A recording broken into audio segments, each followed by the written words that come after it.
In Venezuela, the Ministry of Defense ratified that the government would defend the Esequibo under any circumstance that may arise. U.S. President Donald Trump steps back from increasing tariffs on China after Beijing said it would ignore the tariff game. And in Yemen, at least 74 people were killed after U.S. bombing raids on the oil port of Ras Isa in the Red Sea coast. Hello and welcome to From the South. My name is Belén de los Santos. I'm from the teleSUR studios in Havana, Cuba. We'll begin with the news.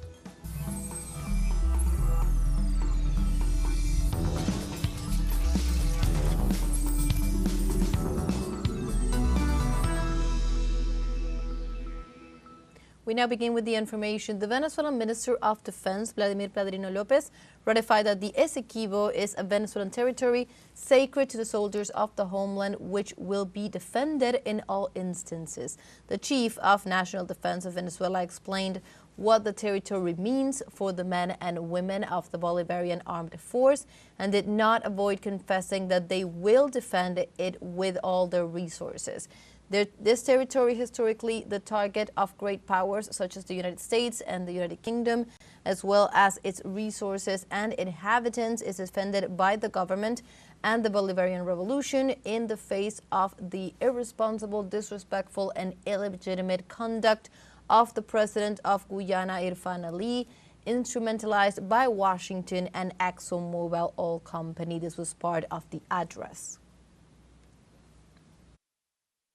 The Esequibo is a sacred thing for us, and we're going to defend it with our fingernails in any scenario. It is a Venezuelan territory. It is a historically Venezuelan territory, and we are resorting to legality,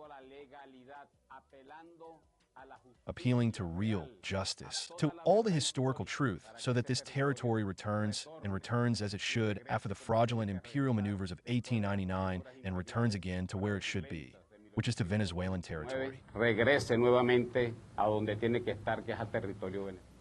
we go now to Ecuador, as the National Electoral Council informed that the processing of the electoral records has concluded in the 24 provinces. Almost 12 hours after the president of the Citizen Revolution, Luisa González, denounced serious electoral crimes committed during the campaign and throughout the electoral process, the highest body informed that it only remains to process the tally sheets with news of the 3 constituencies abroad where, for example, citizens residing in Venezuela did not vote due to a last-minute decision of the CNE.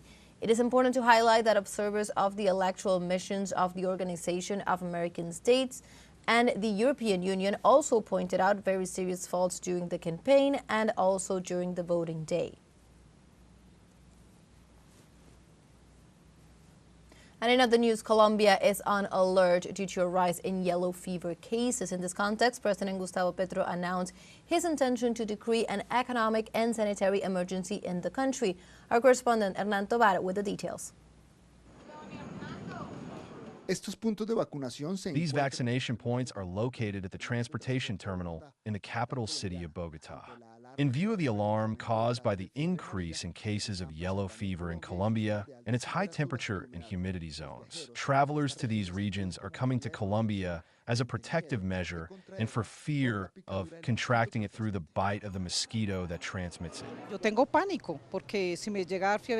I am panicking because if I get yellow fever, I know that it is deadly. I know that there is an epidemic of more than 50% of patients have died. So the truth is that I am going on a trip to Valledupar and I am going to get vaccinated. An emergency situation that the president warned through social networks. He said that the disadvantage is presented by the climate crisis, lethal in densely populated areas such as cities. He added that it has a mortality rate of 50% and that out of 74 human cases discovered, 32 people have died, most of them in the department of Tolima. In another tweet, he said that in the Colombian capital, there may be several cases due to the travel of Bogotá citizens to risk areas during Easter week, a situation that must be counteracted through prevention not only in Bogotá, but throughout the country. It is a virus transmitted by jungle mosquitoes of the genus Hemagogus or Sabethes, and it is a cycle that is there in the jungles, in the forests, that occurs between monkey and mosquito. Occasionally, when people enter these forests or parks, for example, where this zoonosis occurs naturally, they can also acquire this disease. The mosquitoes can bite them and they can also get yellow fever. Ante este panorama, el primer mandatario In colombiano view of this situation, the Colombian president announced that in the next few hours he would decree an economic emergency and then a sanitary emergency. In view of the probability of an increase in the number of cases of contagion and the possibility of it spreading to densely populated cities, the Department of Cundinamarca has already declared a state of alert due to the outbreak of yellow fever. La emergencia económica lo que busca es conseguir los recursos para lidiar. The economic emergency seeks to obtain the resources to deal with this situation. Given the fiscal crisis that the state is going through and that the president himself has recognized and has given his explanations as to why we are in the situation we are in, this decree would allow the attainment of extraordinary resources in a quick and efficient manner, which is what is needed at this moment to deal with this crisis, to supply the hospitals and clinics with the necessary medicines and equipment to avoid a major crisis in the Más future. adelante estemos lamentando una crisis mayor. El virus está teniendo una incidencia en departamentos donde The virus is having an incidence in departments where there had been no history of yellow fever, suggesting an indicator of possible infection in non-endemic areas, which is why the vaccine is essential to counteract contagion in high-temperature en areas. zonas de alta temperatura. Hernán Darío Tobar Gaitán, telesur, Bogotá, Colombia. Now we have a short break coming up, but first, remember you can join us on TikTok at teleSUR English, where you will find news in different formats, news updates, and much more. We'll be right back. Stay with us.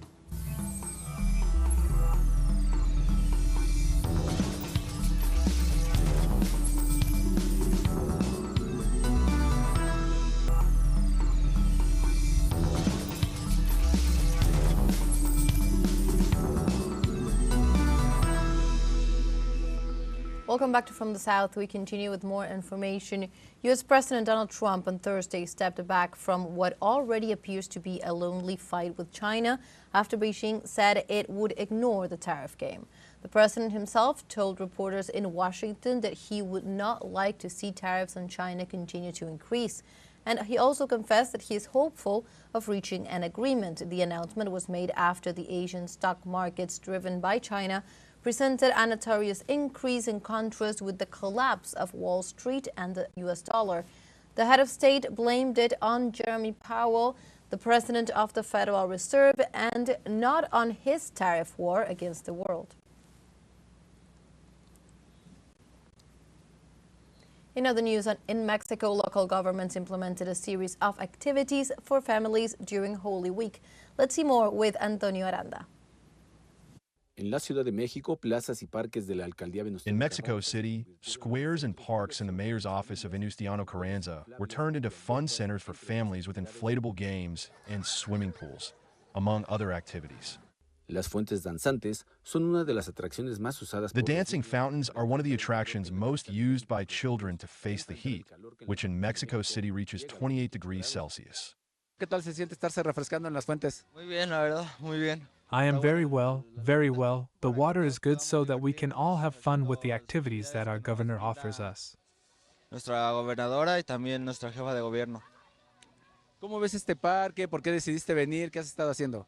I live near here, and we saw that this was announced on Facebook, and I came with my mother. Anunciaron esto en el Facebook y pues vine. Vengo con mi mamá.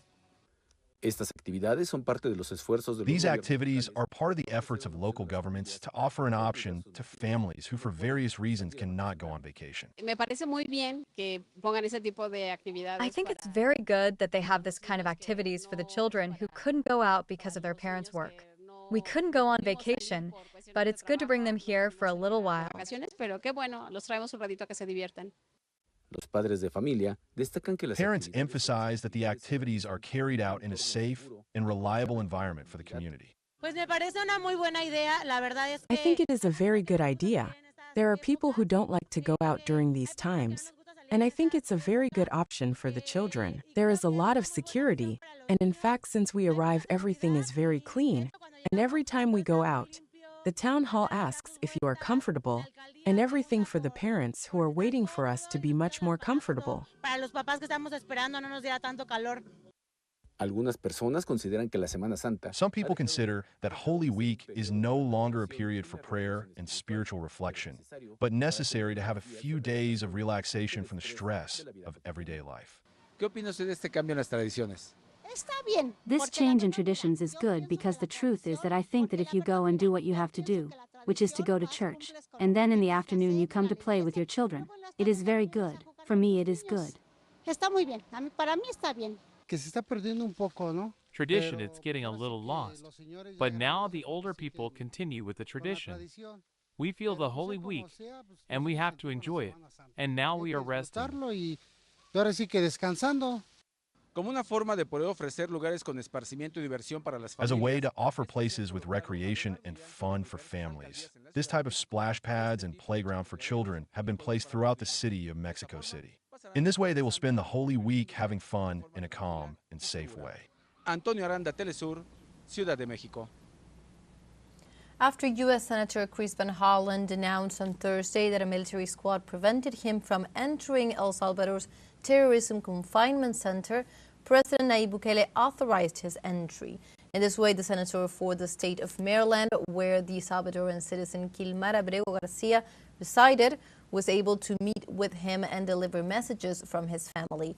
The congressman published a photo of the meeting on his social networks, stating that when he returned to the United States, he would give details of the situation. Abrego, against whom no crime is pending and whose return has been ordered by the Supreme Court of Justice, returned to the confinement where President Donald Trump and his partner, President Nayib Bukele, are holding him hostage.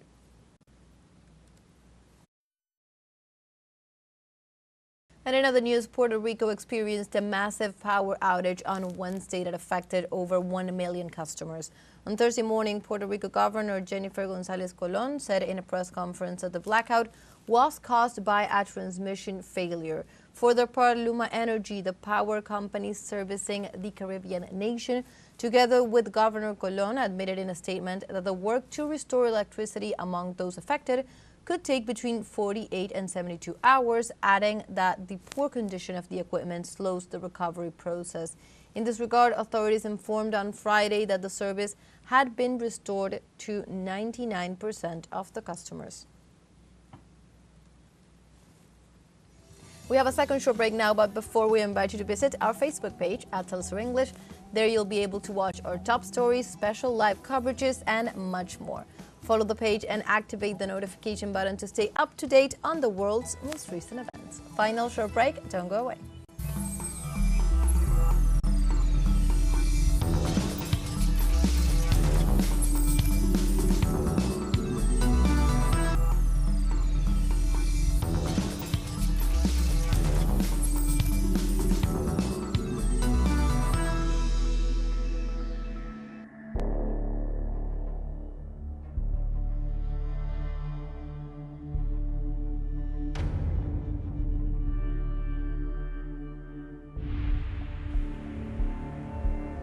Welcome back from the south.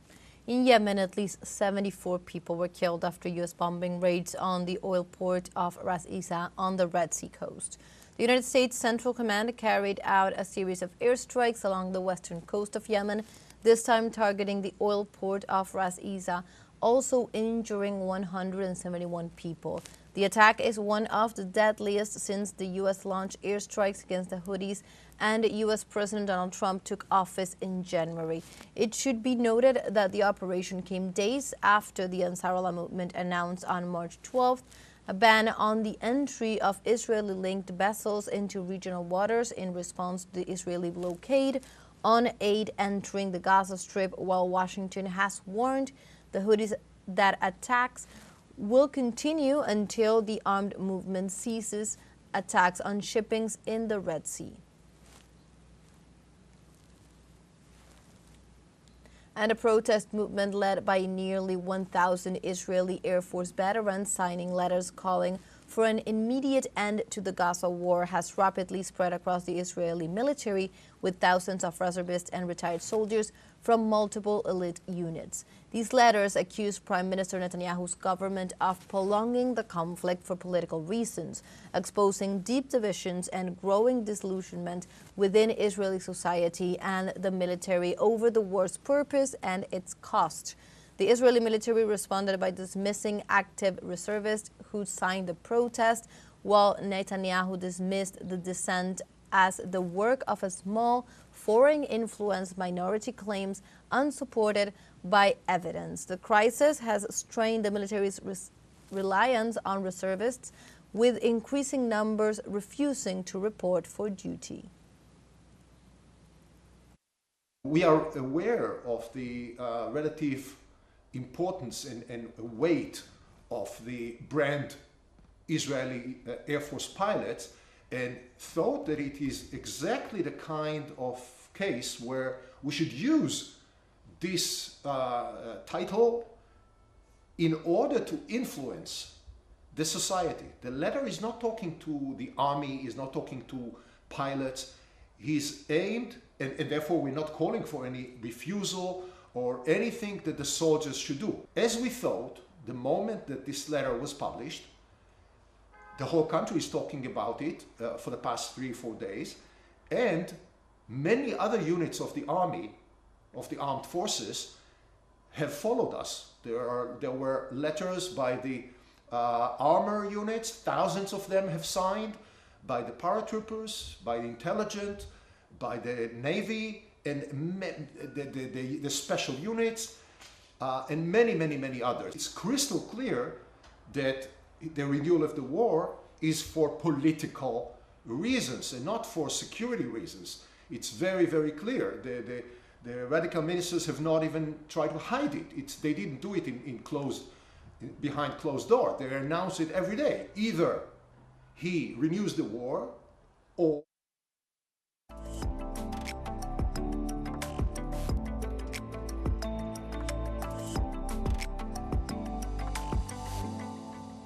we now move on to other topics. In Cuba, the 19th edition of the Jibara International Poor Film Festival brings together works from many nations that offer a diverse panorama of audiovisual creation on a contemporary scale, as well as presenting diverse languages and an interest in telling stories through budgets that range from simplicity to more conceptual aesthetic elaboration. Let's see.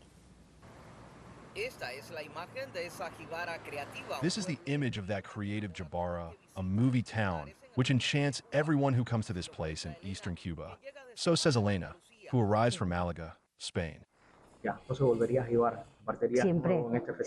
love Jibara. I would always come back to Jibara, and there is no festival like this, in which so many things are mixed, and also with the purpose it has.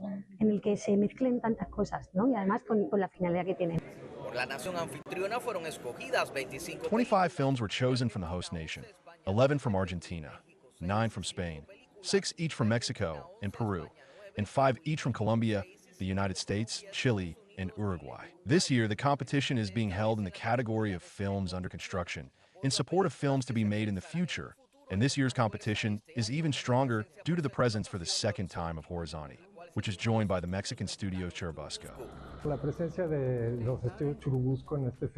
The presence of Churubusco Studios of Mexico in this festival responds precisely to support films of what is called cinema under construction.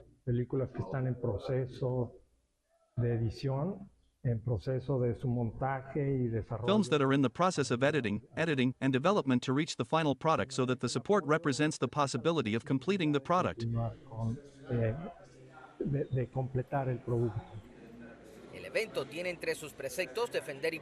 The event has among its precepts to defend and promote the creation of the seventh art of low resources with a high aesthetic proposal, establishing itself as a cinematographic reference for Cuba and the world. When I see a film, even if I am a filmmaker, I can analyze it at the level of script, photography, sound, whatever you want.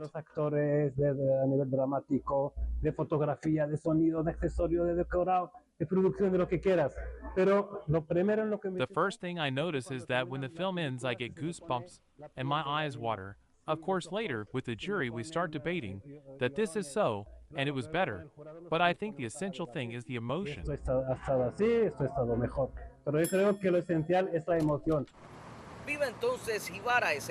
Long live Jabara, that fishing village, which these days becomes the capital of cinema in Cuba, a unique experience to be lived at the festival.